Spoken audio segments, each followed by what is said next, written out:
सत्यपाल मलिक का पुलवामा अटैक पर दिए गए एक इंटरव्यू ने पूरे देश में तहलका मचा रखा है। लेकिन अब सत्यपाल मलिक ने एक और सनसनीखेज खुलासा कर दिया है। पुलवामा अटैक हमले को लेकर सत्यपाल मलिक की तरफ से जो बयान दिया गया सो दिया गया, लेकिन अब एक और सत्यपाल मलिक के द्वारा बयान दिया गया है और कहा गया है कि अब उनकी जान को खतरा है और ये सरकार उन्हें मरवा सकती है। यानी जो खुलासा सत्यपाल मलिक की तरफ से किया गया है उसको लेकर उनकी जान जा सकती है, उनकी जान जो है वो खतरे में है, उनकी हत्या करवाई जा सकती है। और किस तरीके से उन्होंने ये बात मीडिया के सामने कही है वो आप सुन सकते हैं दोस्तों, क्योंकि ये बयान जो है काफ़ी तेज़ी से सोशल मीडिया पर वायरल हो रहा है। दोस्तों, जम्मू कश्मीर सहित 4 प्रदेशों के राज्यपाल रहे सत्यपाल मलिक शनिवार को करीब 2.5 घंटे तक दिल्ली पुलिस के यानी कि आर.के. पुरम पुलिस थाने में बैठे रहे।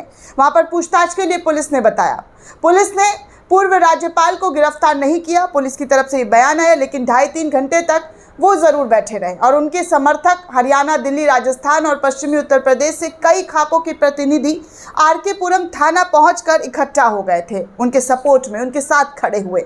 इन प्रतिनिधियों ने कहा कि केंद्र सरकार ने अगर मलिक के साथ कुछ भी गलत करने का प्रयास किया तो उसे गंभीर परिणाम जो है वो भुगतने होंगे। सर्वजातीय कंडेला खास के प्रधान ओम प्रकाश कंडेला ने कहा कि मलिक ने निडर होकर देश, समाज, किसान, गरीब और मजदूर तबके के हित में हमेशा आवाज़ उठाई है। जम्मू कश्मीर में अनुच्छेद 370 हटाने जैसे साहसिक कार्य उन्हीं के राज्यपाल रहते हुए ही पूरा हुआ था। सभी खाप और किसान जत्थेदारी सत्यपाल मलिक के साथ कंधे से कंधा मिलाकर खड़े हुए हैं। फिलहाल खाप प्रतिनिधियों ने केंद्र सरकार को सत्यपाल मलिक से जुड़ी कई मांगे पूरी करने का अल्टीमेटम तक दे दिया है। अगर सरकार इन मांगों को नहीं मानती है तो देश के अलग अलग हिस्सों में एक बड़ा विरोध प्रदर्शन किया जाएगा, एक बड़ा विरोध, एक बड़ा आंदोलन देखने को मिलेगा।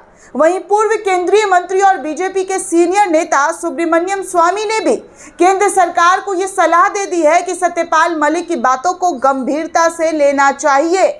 जी हाँ, जो सत्यपाल मलिक पुलवामा हमले में मारे गए शहीदों को लेकर कह रहे हैं, उन केंद्र सरकार को गंभीरता से सोचना चाहिए।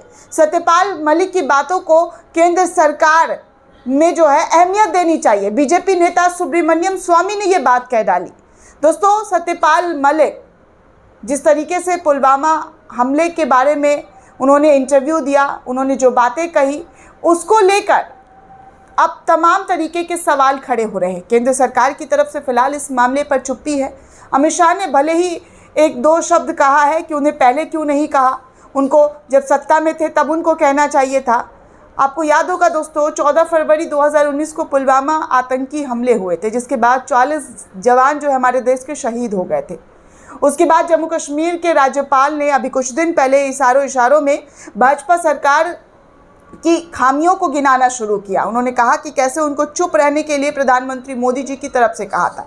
उन्होंने जब फ़ोन करके इन तमाम बातों की जानकारी प्रधानमंत्री को दी तो प्रधानमंत्री उन्होंने कहा कि आप चुप रहिए, अभी आपको कुछ बोलने की ज़रूरत नहीं है। लेकिन फ़िलहाल सत्यपाल मलिक अभी किसी भी पोस्ट पर नहीं है, उनकी रिटायरमेंट हो गई है। उन्होंने तमाम चीज़ों से रिटायर्ड ले लिया है, उनकी जो कार्यकाल है वो ख़त्म हो गई है।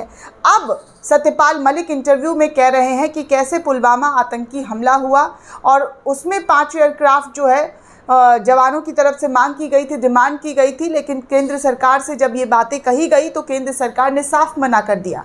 और इसी बात की जानकारी उन्होंने प्रधानमंत्री को दी तो प्रधानमंत्री ने कहा कि आप चुप रहिए, आपको इस पर कुछ भी नहीं कहना है।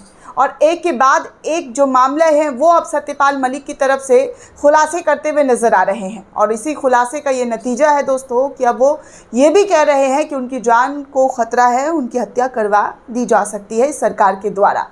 वो किसी को नहीं छोड़ेंगी। अगर उन्होंने जो सच कहा है उस सच को वो हज़म नहीं कर पाएगी और इस वजह से उनकी जान खतरे में पड़ सकती है। दोस्तों, इस पूरे रिपोर्ट को लेकर आप क्या सोचते हैं, आपकी क्या प्रतिक्रिया है, हमें कमेंट सेक्शन में ज़रूर बताइएगा। साथ ही साथ नेशन 360 को ज़्यादा से ज़्यादा लाइक, शेयर और सब्सक्राइब करना बिल्कुल भी ना भूलें।